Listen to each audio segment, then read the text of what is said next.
Jamnagar medical કોલેજમાં રેગિંગનો મામલો સામે આવ્યો। 13 વિદ્યાર્થીઓની અનામી રજૂઆતથી ખુલાસો થયો। 6 સિનિયર વિદ્યાર્થીઓ સામે આક્ષેપો લગાવવામાં આવ્યા। અલગ અલગ રીતે રેગિંગ કર્યાનો દાવો કરવામાં આવ્યો।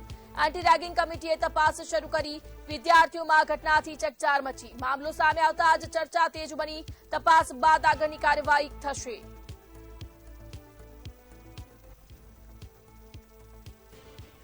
तो आज मुद्दे વધુ વિગતો સાથે સંવાદદાતા હિરેન માંડલિયા લાઈવ જોડાઈ ગયા છે।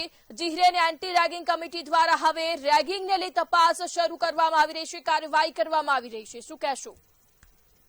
જી ચોક્કસથી ભાવનગર મેડિકલ કોલેજમાં આ રેગિંગની ઘટના છે તે બની હતી। હાલ જોવામાં આવે તો 13 વિદ્યાર્થીઓ દ્વારા અનામી અરજી છે તે કરવામાં આવી હતી। બાદ 6 જે વિદ્યાર્થીઓ છે તેના વિરુદ્ધ એન્ટી રેગિંગ કમિટી છે તે બેસાડવામાં આવી છે। હાલ અગાઉ પણ આ જ કોલેજની અંદર આવા બનાવ બનેલા છે। જ્યારે વાત કરવામાં આવે તો અત્યારે હાલ જે જોવામાં આવે છે ત્યારે આ વિદ્યાર્થીઓ જે છે જેની સાથે રેગિંગની ઘટના બની છે અને અલગ અલગ પ્રકારની જે છે તે રેગિંગ કરવામાં આવી હોય તેવું જાણવા મળ્યું છે। હાલ વાત કરવામાં આવે તો એન્ટી રેગિંગ કમિટીએ જે મીટિંગ બેસાડી છે એને લઈને હવે આગળના પગલા એ શું લે છે તે જોવું રહ્યું।